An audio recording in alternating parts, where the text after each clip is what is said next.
오늘 함께 보실 하나님 말씀은 구약 출애굽기 9장 22절부터 24절까지의 말씀입니다.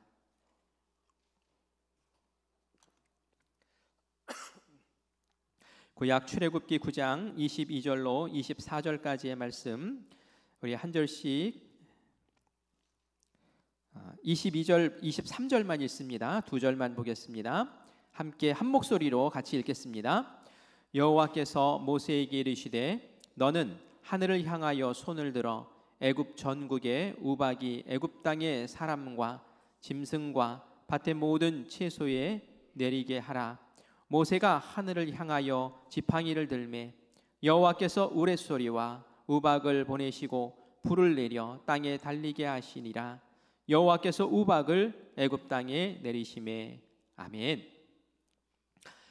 오늘 이 밤이 성령 충만한 우리 금요일 밤이 되기를 간절히 바랍니다. 세상 사람들은 불금이라고 하면서 오늘 이 시간 술로 그 피로를 풀고 마음을 풀지만 우리는 세상에서 받았던 아픔과 역경과 어려움이 있을지라도 이 시간 하나님께 기도하며 성령 충만으로 풀어나가는 복된 시간 되기를 간절히 바랍니다. 모세의 기도를 오늘 함께 살펴보려고 합니다. 모세의 기도를 보면서 우리도 기도의 힘을 얻고 그 기도를 함께 드리기를 바랍니다. 특별히 오늘은 말씀의 제목이 손을 들어 기도하라예요. 특별히 모세가 성경 말씀에 보면 손을 들어 기도한 장면들이 3번에 걸쳐서 나옵니다. 우리가 기도하는 모습 보면 다양하죠. 찬양을 드릴 때도 마찬가지예요. 우리 찬양 드릴 때 손을 높이 들고 찬양을 하기도 하고 또 박수 치면서 찬양을 하기도 하고 때로는 손 모아 찬양하기도 하는 것처럼 기도하는 모양도 다양하죠. 기도할 때 묵상으로 기도하는 사람도 있고 부르짖어 기도할 때도 있고 또 기도하다가 막 박수를 치면서 기도할 때도 있고 방언으로 기도할 때도 있고요. 기도하는 모습 다양해요. 그런데 오늘 우리는 모세가 손들어서 기도했던 그 성경 말씀들만 좀 찾아서 함께 보면서 왜 손을 들고 기도를 했을까? 손을 들고 기도했을 때에 어떤 능력이 드러났고 또 어떤 의미가 있는 것인가라는 것을 함께 보려고 합니다. 우리가 손을 들고 찬양하거나 손을 들고 기도할 때 도대체 무슨 의미로 그렇게 하는 걸까요? 하나님 앞에 삿대질하는 건 아닐 거예요, 그죠? 손을 들면은 이 손을 하나님 확 잡아주실 것 같은 느낌 드시나요? 그래서 손을 드는 걸까요? 이 손을 드는 이유는 하나님 경외합니다. 하나님을 높여드립니다. 이런 의미가 담겨 있을 거예요. 그리고 하나님을 또 온전히 의지합니다라는 뜻도 있어요. 하나님, 제가 하나님만 의지합니다. 저 하나님 앞에 항복합니다. 항복할 때 손 들잖아요. 하나님, 저 항복합니다. 하나님께 다 맡기오니 하나님께서 나를 사로잡아 주시옵소서. 그리고 우리의 열정과 갈망을 표시하는 거죠. 그냥 이렇게 기도할 수 있지만 하나님 하면서 기도할 때는 나의 갈망과 열정을 하나님 내 마음 좀 알아달라고 그렇게 부르짖는 모습일 거예요. 전적으로 하나님을 신뢰하고 온전히 하나님 붙잡고 나아가오니 하나님 이 시간 저를 꼭 만나시고 내 부르짖음을 들어야 됩니다 하는 그런 마음이겠죠. 오늘 우리가 출애굽기 말씀을 볼 때에 손 들고 기도하는 모세 세 장면을 우리가 볼 텐데 여러분들 지금 한번 상상해 보세요. 한번 떨려 보세요. 이미 모세에 대해서 우리 너무 잘 알고 있어요. 모세가 언제 손을 탁 들고 기도를 했을까? 여러분 다 알고 계시는 거예요, 사실은. 언제입니까? 홍해를 가를 때, 그죠? 홍해를 가를 때도 지팡이를 든 손을 쫙 뻗고 그러면서 기도를 합니다. 그러자 역사가 일어나요. 그리고 또 언제 손 들고 기도했을까요? 옆에서 막 손 내려오니까 막 붙잡았던 사람들이 있어요. 아론과 훌이 옆에서 막 붙잡으면서 아말렉 전쟁을 위해서 모세가 기도할 때에 손 들고 기도했던 장면이 나와요. 그리고 한 장면은 또 어디서 나올까요? 마지막 한 장면은 애굽에 10가지 재앙을 내릴 때에 그때 재앙을 내릴 때에 하나님께서 모세에게 너 손 들고 그렇게 외쳐라, 선언하라고. 그때마다 모세가 지팡이 든 손을 부쩍 하늘로 치켜 세우고 그리고 기도하고 그리고 나서 재앙이 내리고 재앙을 멈출 때도 그렇게 해서 재앙이 멈추고 하는 그런 일들을 펼치는 것을 우리가 보게 됩니다. 모세가 손 들고 기도할 때 이런 역사들이 일어난 거예요. 우리도 손 들고 기도하면 이런 역사가 일어나지 않을까요? 우리 한 가지 한 가지 좀 살펴보면서 도대체 이 손 들고 기도했던 것이 무슨 의미가 있는가라는 것을 한번 살펴보고 우리도 이 모세의 기도를 본받아서 오늘 이 밤에 한번 손 들고 한번 기도해 보기를 바랍니다. 먼저 연대 순으로 한번 하나씩 살펴볼게요. 제가 세 가지 사건을 얘기했는데 가장 먼저 일어났던 사건은 모세를 하나님께서 애굽 땅에 보내시고 바로를 만나게 하시고 바로에게 이스라엘 백성들을 놓아줘라. 이들이 광야에 가서 하나님 앞에 예배할 수 있도록 저희들을 풀어줘라라고 했을 때에 무슨 엉뚱한 뜬금없는 소리냐, 말도 안 되는 소리 하지 말아라 하면서 거절했을 때에 하나님께서 재앙을 한 가지 내리시면서 이 바로 왕의 마음을 이제 꺾으시는 그런 일들이 진행이 되지요. 이때에 모세가 손 들고 기도하는 그런 장면이 나옵니다. 대표적으로 7번째 재앙에 대해서만 볼게요. 7번째 재앙은 뭐였냐면 우박이 떨어지는 것이었어요. 근데 우박이 그냥 우리가 생각하는 자그마한 우박이 아니라 막 주먹만한 그런 우박. 때로 우리가 기상이변 뉴스를 보면 말이죠, 정말 주먹만한 우박이 떨어져서 차 유리를 다 깨버리고 농작물을 다 깨버리고 지붕에 있는 그 기왓장 다 깨버리고 하는 그런 일들이 뉴스에 나오는 것을 봐요. 그 사람이 마주 죽죠. 그런데 이런 일이 이집트에서 일어나게 됩니다. 우리 출애굽기 9장 22절부터 23절까지의 말씀을 볼 텐데요. 우리가 읽은 말씀이에요. 우리가 읽은 본문 말씀 다시 보는 거예요. 자, 이제 뭐에 집중해서 보느냐 하면은 모세가 손을 들었나 안 들었나 그거 집중해서 다시 한번 읽겠습니다. 22절 23절입니다. 시작. 여호와께서 모세에게 이르시되 너는 하늘을 향하여 손을 들어 애굽 전국에 우박이 애굽 땅의 사람과 짐승과 밭의 모든 채소에 내리게 하라. 모세가 하늘을 향하여 지팡이를 들매 여호와께서 우레소리와 우박을 보내시고 불을 내려 땅에 달리게 하시니라. 여호와께서 우박을 애굽 땅에 내리심에 아멘. 이게 우박 내리는 재앙의 그런 장면인데요. 하나님께서 우박 내리셨구나 이렇게 우리가 그냥 쓱 지나갈 수도 있는데 하나님께서 모세에게 명령을 내리시고 모세는 하나님의 명령 따라서 손을 뻗고 하늘을 향해서 지팡이를 들고 그리고 나서 우박을 내리시옵소서 하고 하나님께 부르짖어 기도하였더니 하나님께서 그러한 역사를 내리시더라라는 것을 우리가 이 말씀을 통해서 다시 확인하게 됩니다. 왜 하나님께서는 손을 들라고 하셨을까요? 하나님께서는 말씀으로도 하시잖아요. 그렇죠? 하나님이 천지를 창조하실 때에 뭘로 창조하셨어요? 말씀으로 그냥 창조하셨어요. 빛이 있으라 하니까 빛이 있었어요. 말씀으로 다 하셨던 하나님이 왜 굳이 모세를 통해서 야 손을 뻗어라 그리고 손을 높이 들고 외치라고 그렇게 하셨을까요? 그것은 하나님께서 사람을 통해서 일하시기 때문에 그렇습니다. 그리고 하나님이 일하신다는 것을 그 사람을 통해서 명확하게 보여주고 싶은 거예요. 그냥 가만히 모세가 우박아 내려라 이러면 사람들이 우박을 도대체 누가 내리는 건지 어떻게 내리는 건지 뭐 우연한 일인지 알 수 없잖아요. 그런데 사람들이 모두 보는 앞에서 모세가 그 왕 앞에서 손을 번쩍 들고 그리고 나서 우박이 내리라고 하나님 우박을 내려 주시옵소서 라고 그렇게 선언했을 때에 모든 사람들이 이 일을 일으키신 분이 하나님이시라는 것을 드러낼 수 있게 되었죠.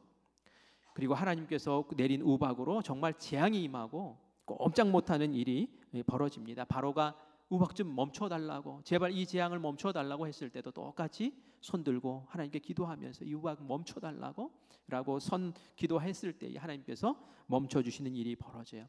이렇게 10가지 재앙들이 쭉쭉 진행이 되는데 독특한 것은 무엇이냐면은 이 재앙이 내릴 때마다 전국에 이집트 전국에 재앙이 내리는데 특별하게도 이스라엘 백성들이 사는 고센 땅 그 고센에는 재앙이 안 내리더라는 거예요. 우리 출애굽기 9장 25절 26절 말씀을 같이 읽겠습니다. 시작. 사람과 짐승을 막론하고 밭에 있는 모든 것을 쳤으며 우박이 또 밭의 모든 채소를 치고 들의 모든 나무를 꺾었으되 이스라엘 자손들이 있는 그곳 고센 땅에는 우박이 없었더라. 아멘. 재앙이 어디에만 내린 겁니까? 애굽 사람들에게만 내린 거예요. 우리가 알다시피 마지막에 그 10번째 재앙이 장자 죽는 재앙이었잖아요. 그 집안에 사람도 그렇고 짐승도 그렇고 그 첫째 난 것들은 싹 죽음의 사자가 와서 다 죽여버리는데 어땠어요? 이스라엘 사람들은 양의 피를 문인방 물설주에 발라서 그 안에 딱 들어가 있을 때에 하나님이 지나가게 하셔서 그게 유월절 명절이 되는 것을 우리가 알고 있지 않습니까? 온 땅에 재앙이 내리는데 그런데 이스라엘 백성들에게만 보호하시고 지켜주시는 그러한 역사가 일어나더라는 것이지요.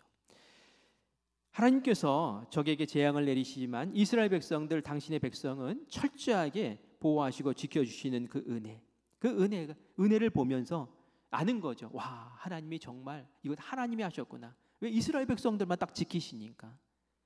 어둠이 내려도 이스라엘 백성들이 사는 데는 광명한 빛이 비치고 이거 하나님이 하셨구나라는 것을 우리가 알 수 있습니다. 굳이 손들고 기도하신 이유가 바로 이런 거예요. 하나님이 강력하게 역사하신다. 그리고 하나님이 역사하시면 이 땅 가운데 어떤 고통과 근심과 염려와 재앙이 쏟아져도 하나님의 백성은 반드시 하나님이 구별하여 지키신다라는 것을 오늘 이 말씀을 통해서 우리에게 알려줍니다. 우리가 세상 사는 것이 쉽지가 않아요. 세상 사람들의 어떤 그 요구도 있고 세상의 흐름이 있고 물결이 있단 말이에요. 거기에서 우리가 대놓고 하나님의 말씀이 이렇고 예수 그리스도의 정신이 이렇고 하나님의 세계관이 이렇고 하면서 그거 주장하면서 사는 것이 얼마나 힘들고 어렵습니까? 그 세상의 애굽의 그 어둠 속에서 애굽의 그 문화 속에서 이스라엘 백성들 하나님의 말씀 쫓아서 이 출애굽하는 게 이게 쉬운 일이었겠어요? 그런데 모세가 손들고 기도하니까 그 자리에서 뽑아 세우시고 그 자리에서 지켜주시고 그 재앙 속에서 구별하시고 하는 하나님의 역사가 일어나다.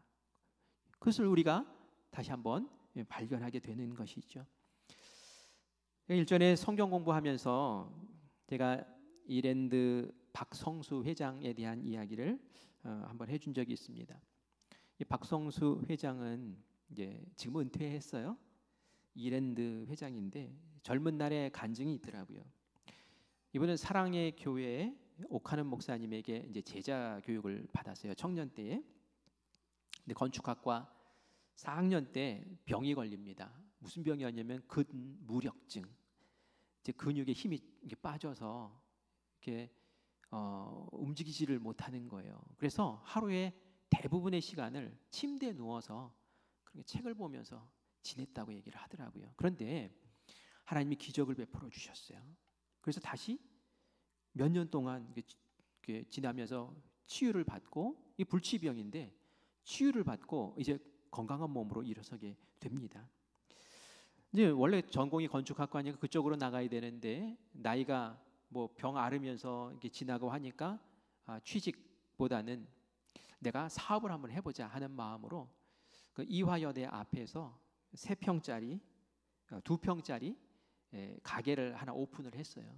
근데 그게 청바지 만드는 그런 가게였죠. 이름을 잉글랜드라고 지었대. 잉글랜드라는 이름을 지어서 청바지를 팔았는데 청바지가 불티나게 팔리는 거예요. 그래서 저쪽에 뭐 서울 어느 지역, 지방 어느 지역에 있는 사람들이 와가지고 우리도 이 이름으로 좀 장사하면 안 되겠냐? 여기서 청바지 좀 띄워주면 안 되겠냐? 막 이런 요청을 해요.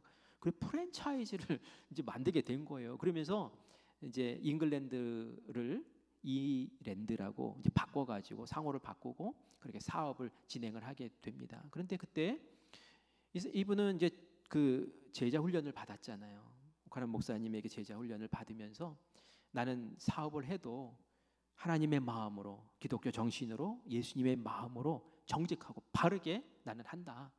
이런 마음을 가지고 했기 때문에 그 당시에는 많은 사람들이 관공서에서 행정 업무를 처리하고 뭐 인가를 받고 허가를 받을 때에 로비를 많이 하고 뒷돈을 많이 찔러주고 이런 일들이 비일비재했대요. 근데 그거 절대로 안 했다는 거예요. 왜요? 하나님 그거 원치 않는 것 같아요. 정직하지 않은 것 같아서. 그러니까 이 옆에 주변에 있는 사람들은 이 미련 곰탱아 그러면서 이야기를 했지만 나는 하나님의 방법대로 할 거야 하면서 그 마음을 지켜 나갔죠. 그 세금 내는 거 아깝잖아요. 그런데 이분은 아주 정직하게 세금 내기 위해서 애썼고 다른 규모의 회사들보다 훨씬 많은 세금을 내 가지고 오히려 사람들이 이상하다라는 이야기를 할 정도로 정직한 세금을 냈던 사람이죠. 주변에서는 어리석다 그랬어요. 왜 그렇게 사냐고. 나는 예수 믿어서 그렇게 한다고 그렇게 얘기하면서 지냈죠. 계속 잘 성장을 하는데 우리가 잘 아는 IMF 외환 위기가 왔을 때에 이 박성수 사장도 그때 이제 큰 위기를 겪게 됩니다. 왜냐하면 그 당시에는 나 사업 잘하고 있어도 연쇄부도라는 게 있잖아요. 막 부도가 나고 부도가 나면서 계속 그 연쇄적으로 부도가 나는 그런 상황이 벌어요. 한국의 많은 기업들이 도산 위기에 처하고 그랬어요. 그런데 어느 날 이 IMF 기간 중에 주거래은행에서 전화가 왔는데 사장님 지금 얼마 안 있으면 당신도 이제 큰 위기를 맞게 연쇄 부도가 계속 일어나고 있어서 당신도 지금 어려움에 처하게 될 것 같으니 빨리 있는 돈 챙겨서 도피를 하셔라라고 귀뜸을 해주더라는 거예요. 그 옆에서 막 무너지는 회사들을 보면서 얼마나 그 마음이 조마조마했겠어요. 기도도 했겠죠. 하나님 살려 우리는 지켜다 주셔야 된다고. 그런데 이게 도망가야 되나 말아야 되나 하다가 목사님에게 전화를 해서 목사님 어떻게 하면 좋을까요? 라고 물어본 거예요. 목사님 뭐라고 대답했을까요? 도망가세요 라고 했을까요? 하나님께 기도하세요. 그리고 하나님이 말씀하시는 대로 순종하세요 라고 기도하는데 도망가라는 음성을 안 주시는 거예요. 회사를 지켜야겠구나 하고 그냥 회사를 지켰다라고 얘기를 하더라고요. 어려움을 계속 겪는 거죠. 막 부도나고 막 그러니까 찾아와서 빚 갚으라고 막 그러고 그래서 전전긍긍 정말 무너질 상황까지 온 거예요. 이때 이분이 얼마나 기도를 했겠어요. 정말 손들고 기도해. 하나님 살려달라고, 하나님 도와달라고 그렇게 기도를 한 거예요. 이 IMF의 이 태풍 속에서 하나님 나에게 빛을 비춰두고 나를 좀 살려달라고 그렇게 기도를 했죠. 근데 어느 날 뜻하지 않은 전화를 다시 받게 돼요. 무슨 전화였냐면 외국의 어떤 그 외국 기업에 투자하는 그런 회사에서 한국이 IMF 맞으니까 막 그냥 넘어가는 회사들 많잖아요. 저 중에서 알짜 기업들 싼 값에 사가지고 키워서 나중에 값지게 되팔면 되니까 막 한국 기업들을 찾았던 거예요. 그런데 이 이랜드에 전화를 한 거예요. 그러면서 당신들에게 우리가 투자를 하겠다. 막대한 금액을 투자를 하겠다는 거예요. 그래서 아니 왜 하필이면 이 많은 회사 가운데 우리입니까? 라고 얘기하니 거기서 그렇게 얘기를 하더래요. 다른 사업체들을 둘러보니 다른 사업체들은 이중장부를 기록을 하더라는 거예요. 못 믿겠더라는 거예요. 이걸 어떻게 믿냐? 정직하지 않게 사업체를 운영하는데 거기에 우리가 어떻게 뭘 믿고 투자를 하겠느냐? 그런데 이랜드를 내가 알아보고 조사해 보니 세금도 정확하게 내고 또 이 장부도 하나밖에 없고 정확한 장부로 하고 또 성실과 정직으로 하는 회사라는 이야기를 내가 들었다. 정보를 받았다. 그래서 내가 믿고 한번 투자해 보겠다 해서 그때 이 옷가게 했던 이 이랜드가 대기업이 돼 버립니다. 건축도 하고 이런 저런 일들을 하면서 호텔업도 하고 하면서 부쩍 커지는 그런 발판을 마련하게 되었다라는 얘기예요. 이 얘기를 하는 이유는 뭘까요? IMF라는 태풍 속에서도 그 재앙 속에서도 하나님께 부르짖고 하나님 말씀 붙잡고 살려고 애쓰고 하나님 우리를 지켜달라고 하나님밖에 없다고 하나님의 뜻대로 살려고 몸부림치고 거기에 휩쓸리지 않기 위해서 몸부림쳤던 그 젊은이를 하나님께서는 눈여겨보셨다는 거예요. 그리고 그의 기도와 그의 간구를 하나님의 음성 듣고 움직이겠다고 하는 그 모습을 보면서 정말 망할 것 같은 그 세상 속에서 건져주시는 거예요. 우리도 이 세상 살면서 그리스도인의 정신으로 마음으로 그 뜻으로 사는 것이 얼마나 어렵습니까? 빨리 타협하고 싶고 저들이 좋아하는 방법으로 같이 묻어가고 싶고 휩쓸리고 싶고 이때 우리가 손들고 기도해야 되는 거예요. 이 재앙 속에서도 어둠 속에서도 우리는 하나님 지키셔야 됩니다. 이 큰 우박 속에서도 우리는 도우셔야 됩니다. 장자들을 다 휩쓸어가는 이 죽음의 피바다 속에서도 우리 이스라엘 백성들은 우리는 하나님의 자녀된 우리는 손들고 기도하오니 하나님 역사해 주셔야 됩니다. 우리가 오늘 이 밤에 한번 나의 삶을 생각해 보면서 나는 휘둘려 사는가? 아니면 하나님 말씀 붙잡고 살려고 몸부림치는데 어려운가? 그거 위해서 함께 기도하며 주님 앞에 나아가서는 우리가 되기를 간절히 축원합니다. 두 번째 사건은 모세가 손들고 기도했던 사건, 홍해 가르는 사건이었죠. 출애굽기 14장에 나옵니다. 10번째 재앙이 끝나고 바로가 손들어 버려요. 이제는 제발 나가달라고 해요. 하지만 금방 정신 차리죠. 이들이 없으면은 험한 일, 굳은 일은 누가 할 것이냐. 다시 붙잡아오자 해가지고 추격을 해옵니다. 이스라엘 백성들은 홍해 앞에서 길이 딱 막혀버렸어요. 앞은 막히고 뒤에는 그 이집트 병사들이 추격을 해오고 말이죠. 갈 데가 없는 거예요. 꽉 막혔어요. 그런데 열린 데가 있었죠. 어디가 열렸습니까? 하늘은 열려 있는 거예요. 하나님께 기도하는 것은 열려 있는 거예요. 하나님은 어떻게 하면 좋습니까? 하나님은 어떻게 하면 좋습니까? 우리의 힘으로는 이 위기를 돌파할 수 있는 방법이 0%입니다. 나의 힘으로는, 내 능력으로는 0%입니다 라고 할 때에 하나님께서 길 열어주시는 은혜를 베푸시죠. 우리 출애굽기 14장 16절 말씀 같이 읽습니다. 시작. 지팡이를 들고 손을 바다 위로 내밀어 그것이 갈라지게 하라.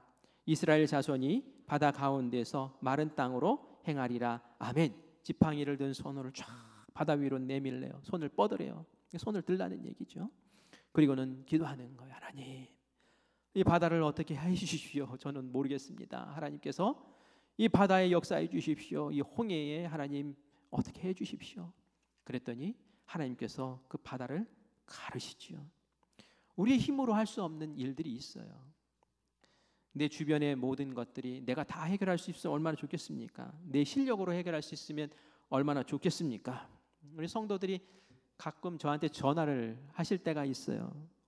엊그제도 밤 9시에 전화를 한 분이 하셨더라고요. 그러면서 자기 이제 속상한 마음을 이렇게 얘기를 하는데 정말 진상한 사람을 만나서 고생하고 있는 것을 들었어요. 근데 본인의 힘으로는 어떻게 할 수가 없는 거예요. 본인의 힘으로 안 되는 거예요. 그래서 제가 기도하자고 이럴 때는 기도하는 거라고, 이럴 때 기도하는 거라고, 하나님 기도하라고 주시는 사건이라고 기도하면서 우리 같이 풀자고 위로하고 격려했어요. 내 힘으로 안 되는 게 있어요. 내가 다 평안해 보이는 것 같지만 어느 순간 막 팍팍 쳐들어오는데 안 돼요. 오늘 또 어떤 성도님하고 같이 얘기해 보니까 우리 아이가 이제 초등학교 몇 학년밖에 안 됐는데 벌써 사춘기인가 봐요. 이제 막 저한테 막 대들고 막 이러는데 이거 뭐 감당이 안 돼요라는 얘기를 해요. 내 자녀도 내 마음대로 안 돼요. 내 자녀 내 마음대로 해서는 벌써 내 옆에서 같이 예배드리고 있겠죠. 잘 안 돼요. 내 남편, 내 아내 내 마음대로 안 되죠. 가장 사랑하고 가까운 사이인데도 내 마음대로 안 되는 게 얼마나 많냔 말이에요. 우리 인생 가운데 내 능력으로 안 되고 내 힘으로 건널 수 없는 그 홍해 같은 것이 있을 때 손 들라는 거예요. 손 들으라고 하시는 거예요. 이스라엘 백성들이 모세가 꽉 막힌 그 상황에서 손 들고 기도할 때에 그 모습을 보면서 하나님이 어떻게 역사하시는지 보자. 얼마나 집중해서 봤겠어요. 그리고 하나님이 손 들고 기도하라 하신 대로 기도했을 때에 하나님께서 바다를 열어주시고 또 강을 열어주시는 역사가 일어날 줄 믿습니다. 우리 성도님들도 답답한 일들, 꽉 막힌 상황들, 내 힘으로 안 되는 일들이 있을 때에 손 들고 기도하셔야 돼요. 손 들고 기도하시는 거예요. 모세처럼. 이제 마지막 모세가 손 들고 기도한 사건이 이제 홍해 건너서 광야 갔더니 광야에서 아말렉 그 족속들이 이스라엘 백성들을 막 침노하는 그런 모습이 나오죠.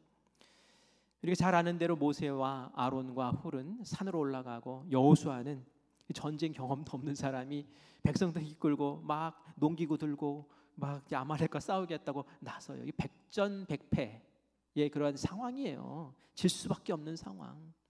그런데 어떻습니까? 아말렉과 싸워서 이깁니다. 어떻게 이겼습니까? 출애굽기 17장 10절 11절 말씀 같이 읽습니다. 시작. 여호수아가 모세의 말대로 행하여 아말렉과 싸우고 모세와 아론과 훌은 산 꼭대기에 올라가서 모세가 손을 들면 이스라엘이 이기고 손을 내리면 아말렉이 이기더니 모세가 손을 안 내렸죠. 이제 계속 들고 있었죠. 그래서 결국은 이깁니다. 모세가 손을 들었을 때에 하나님께서는 승리를 주셨고 모세의 그 손 들고 하는 기도를 통해서 백전백패의 그러한 상황을 역전시키시고 여호와 니시 하나님은 승리이십니다 라고 고백할 수밖에 없게 만들어 버리신 분이 바로 하나님이시죠. 손 들고 기도하면 백전백패 상황 같은 그 상황 속에서도 하나님은 뒤집어 엎으시고 역전시키시는 역사를 우리에게 주실 줄 믿습니다. 오늘 밤에는 막 손 들고 기도하고 싶은 마음이 드시죠. 오늘 밤에는 내가 손을 들고 이 팔이 떨어지더라도 내가 이 손 들고 기도해야겠다라는 마음 드시죠. 근데 우리가 오해하면 안 되는 게 있어요. 뭐냐면은 손 들고 기도한다는 것이 꼭 이런 자세를 해야지 뭐 모세처럼 기도하는 것처럼 된다라는 것은 아니에요. 기도의 자세와 기도의 태도에서 능력이 나오는 건 아니죠. 기도를 드리는 나의 믿음, 하나님을 바라보는 그 간절함, 그리고 그 절박함, 정말 하나님밖에 없습니다 라고 하면서 그 마음을 드리는 그 중심을 하나님께서는 보시는 거죠. 손을 들어 기도한다는 것은 그런 의미가 있는 거예요. 보통 때보다 더 간절하게, 보통 때보다 더 열망과 그 갈증으로 주님 앞에 기도하는 거예요. 우리가 평안할 때는 기도할 때 그냥 앉아서 눈 감고 그냥 이렇게 기도하잖아요. 근데 기도가 좀 이제 불이 붙고 하나님 꼭 들어주셔야 됩니다 하면 막 박수도 치고 하나님 믿습니다 하면서 기도도 하고 이렇게 하다가 또 막 속상하고 막 마음이 찢어지고 아프면 무릎 꿇고 그냥 땅바닥에 머리를 그냥 쳐박고 막 눈물 흘리면서 막 절규하면서 기도하다가 이러지 않습니까? 우리의 기도의 모습이 어떻든 간에 우리의 간절함이 점점 하나님께 더 깊어지기를 바라요. 깊어지기를 바라요. 사실 그 간절함을 하나님께서 들으시는 거예요. 뒤에서 막 쫓아오죠. 앞에는 홍해지요. 빠져 죽든지 잡혀가서 다시 노예가 되든지 아니면 맞아 죽든지 이런 상황, 얼마나 절박한 상황입니까? 그렇게 기도하라는 거예요. 우박 덩어리가 내려가고 막 재앙이 떨어지는데 우리 백성들은 살아야 되잖아요. 그런 마음으로, 그런 절박함으로 기도하라는 거예요. 아말렉이 막 뒤집어 엎고 그냥 다 삼키려고 하는데 이 전쟁에서 지면 다 죽어버리는데 그 죽음의 상황 앞에서 그 절박함으로 기도해 보라는 거예요. 그러면 하나님 왜 그 기도를 외면하시겠느냐는 거죠. 제가 이제 나오는 주보에 칼럼을 하나 썼는데 그 칼럼에 있는 내용을 잠깐 먼저 말씀드릴게요. 초등학교 3학년 학생이 있었어요. 근데 이 학생이 할머니를 데리고 와서 할머니를 예배 같이 드리고 교회 등록을 시켰어요. 그런데 이 할머니하고 같이 얘기를 해보니까 목사님 얘기를 해보니까 이 할머니가 30년 동안 절 다니신 분이에요. 불자세요. 그런데 오늘 이렇게 나온 게 너무 신기한 거예요. 그래서 아니 어떻게 이 교회를 이렇게 나오시게 됐냐고 물어봤어요. 그랬더니 이런 얘기를 하더래요. 우리 손녀가 학교에서 돌아오면은 초등학교 3학년인데 자기 방에 들어가서 문 걸어 잠그고 그냥 운대는 거예요. 1시간 동안은 울고 또 나온다는 거예요. 근데 이게 뭐 한 번 뭐 그런 게 아니라 며칠을 그러니까 이 할머니가 막 신경 쓰이잖아요. 도대체 이게 왜 이러나, 얘가 왜 이러나, 학교에서 누구한테 맞았나, 아니면 왕따 당하나, 무슨 속상한 일이 있나 해가지고 어느 날 문 잠그고 들어가려고 하는데 딱 문고리를 잡고 손녀를 불러서 물어본 거예요. 왜 그렇게 자꾸 우니? 뭐 그렇게 속상한 일이 있어서 그러니? 하고 물어봤더니 그런 얘기를 하더래요. 할머니, 엄마하고 아빠하고 나는 천국 가는데 할머니는 지옥 가잖아요. 그게 너무 슬퍼서 속상해서 제가 할머니 생각하면서 울어요. 그 얘기를 듣는데 할머니가 기가 막힌 거예요. 그래서 물어봤대요. 그럼 할머니가 교회 가면 안 울래? 그랬더니 네. 그리고 대답을 하더라는 거예요. 그래서 그 다음 주에 바로 이 손녀 손잡고 교회 나와서 앉아서 예배드리고 등록까지 해버렸다는 거예요. 그리고 나서 이분이 신앙생활 잘하고 1년 지나서 세례 받고 그리고 나서는 그 다음 주에 할아버지를 데리고 나왔대요. 이 할아버지는 40년 절에 다니셨던 분이래요. 근데 왜 그랬을까요? 이 손녀가 이제 할아버지를 위해서 우는 거예요. 그래서 할머니가 할아버지 데리고 당신도 나가 그래가지고 끌고 나와서 같이 신앙생활 잘 하셨다라는 얘기를 듣습니다. 제가 이 얘기하는 이유는 이 손녀가 울었잖아요. 근데 그게 운 게 기도예요. 그죠? 운 게 기도란 말이에요. 운 게 기도예요. 할머니에게 얘기해봤자 안 통해. 그냥 울어버리는 거예요. 하나님 어떻게 해요 하나님 하면서 울었는데 그 운 기도가 사실은 손 들고 기도한 기도와 같다라는 얘기죠. 오늘 이 밤에 우리가 기도할 때에 어떻게 기도하기 원하세요? 정말 손 들고 기도하고 싶으신 분은 손 들고 기도하세요. 우리 간절함의 표현이잖아요. 하나님 제가 손 듭니다. 하나님 이 손을 꽉 붙잡아 주세요. 하나님 제가 절박합니다. 내 마음에 이 절박함을 주님께서 들어주세요. 나의 이런 문제가 있고 이런 아픔이 있습니다. 하나님 나 주께 나아가오니 오늘 이 밤에 성령으로 나를 붙잡아 주시고 성령으로 내 소원을 꼭 들어주시고 하나님 자녀를 주님 빛 가운데 인도해 주세요. 세상에서 이기게 해주세요. 어둠에 빛이 되게 하세요. 불가능 속에서 하나님께서 이루시는 그 은혜를 보게 하세요. 질 수밖에 없는 상황이지만 하나님 이기게 해주세요 하면서 오늘 함께 기도하며 뜨거운 마음으로 주님 앞에 나아가는 우리 모두가 되기를 간절히 축원합니다. 아멘.